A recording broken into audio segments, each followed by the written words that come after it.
by a man with no lab, no funding, and no corporate agenda. Jean Paine's biomiler created renewable heat, electricity, fuel, and fertilizer, all from waste wood. No emissions, no mining, and no pollution. Just nature, doing what it's always done.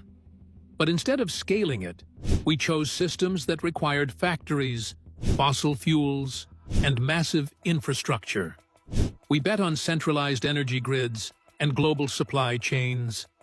And now, as wildfires grow worse, fertilizer prices skyrocket, and energy bills rise, Jean's system seems more relevant than ever. It wasn't just an energy source.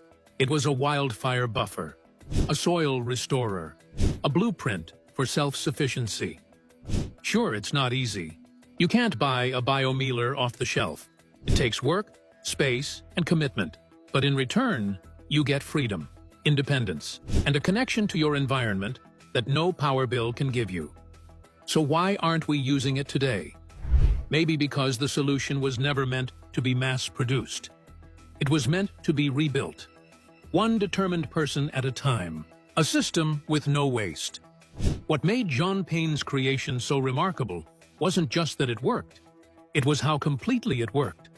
Every part of his system served multiple functions. The wood chips provided heat, then fuel, and finally turned into nutrient-rich compost. The methane-powered stoves and lights, then burned clean, leaving no toxic residue. Even the act of clearing brushwood helped reduce wildfire risk in the forest. Nothing was wasted, nothing polluted. It was a circular system, something modern industries still struggle to achieve. Instead of extracting energy from deep underground or building machines that need rare minerals and constant maintenance, Jean used what the forest gave freely. Dead branches, twigs, waste.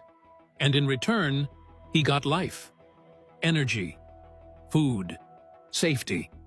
This wasn't just about sustainability. It was about regeneration. The land wasn't being used, it was being healed.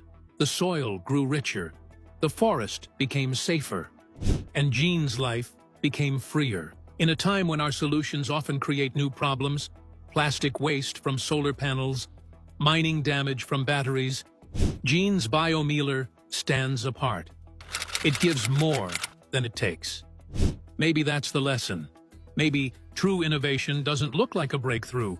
Maybe it looks like a compost pile, quietly doing the impossible. Jean Paine didn't invent some futuristic machine. He simply listened to nature and followed its logic.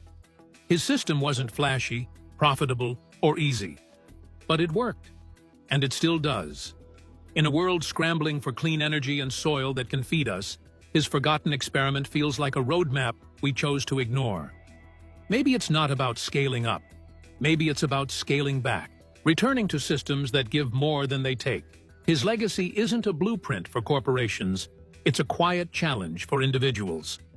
So the real question is, what would you build if you had nothing but time and wood?